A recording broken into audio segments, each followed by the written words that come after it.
महाराष्ट्रातील मागील पिढीचे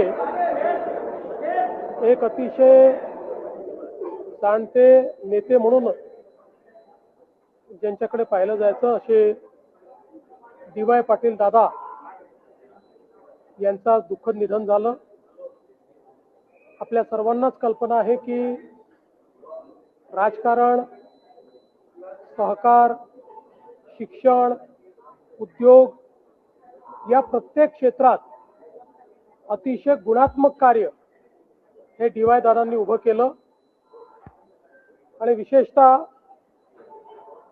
समाजातल्या प्रत्येक व्यक्तीला न्याय मिळावा अशा पद्धतीनं त्यांचं कार्य होतं। एक प्रदीर्घ अशी राजकीय कारकीर्द देखील त्यांची होती। नगरसेवक, आमदार इथपासनं तर बंगाल, बिहार आणि त्रिपुरा या राज्याचे राज्यपाल म्हणून देखील त्यांनी कार्य केलं। आपल्या विविध संस्थांच्या माध्यमातून एक मोठं शिक्षण क्षेत्रातलं साम्राज्य त्यांनी उभं केलं। सहकार क्षेत्रात अतिशय उत्तम काम केलं, उद्योग क्षेत्रात काम केलं आणि सगळ्यात महत्त्वाचं अजातशत्रू अशा पद्धतीचं त्यांचं व्यक्तिमत्व होतं। समाजातल्या सर्व लोकांशी, सर्व पक्षाच्या लोकांशी, सर्व विचारांच्या लोकांशी अतिशय सलोख्याचे त्यांचे संबंध होते। मला देखील अगदी जवळून त्यांच्याशी संपर्क ठेवता आला आणि निश्चितपणे त्यांचं जे व्यक्तिमत्व होतं ते अगदी हवंहवंसं वाटणार अशा प्रकारचं व्यक्तिमत्व होतं। त्यांच्या जाण्यामुळे निश्चितपणे जुन्या पिढीतला एक जाणता नेता, एक द्रष्टा नेता आपल्यातून निघून गेलेला आहे। मी त्यांना विनम्र श्रद्धांजली अर्पण करतो। त्यांच्या कुटुंबावर आज हे जे दुःख कोसळलेलं आहे ते सहन करायची शक्ती ईश्वराने त्यांना द्यावी। श्री सतेज बंटी पाटीलजी यांच्याशी माझं फोनवर बोलणं झालं। त्यांना माझ्या शोक संवेदना मी दिलेल्या आहेत आणि पूर्ण शासकीय इतमामात त्या ठिकाणी त्यांचा अंत्यसंस्कार व्हावा अशा प्रकारचे निर्देश देखील देण्यात आले। कोणी केलं?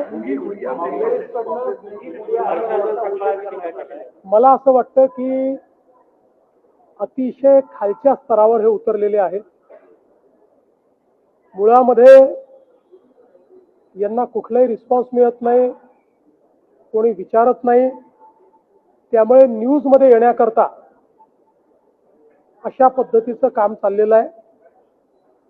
बदनाम हुए तो क्या हुए, नाम तो हुआ अशा पद्धतीनं यांची कारवाई चाललेली आहे आणि मला असं वाटतं की महाराष्ट्राच्या राजकीय संस्कृतीत इतक्या खालच्या स्तराला जाणारे हे आता आपल्याला पहिल्यांदाच पाहायला मिळत आहेत।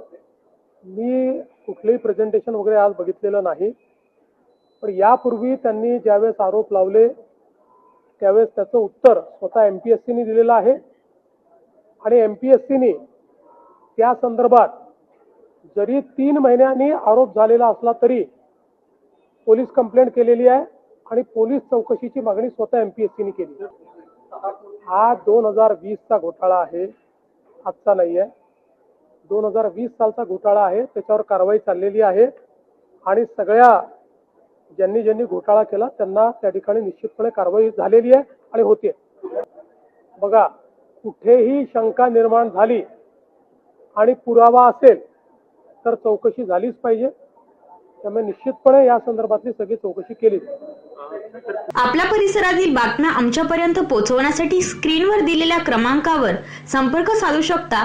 दूरध्वनी क्रमांक 8652414343।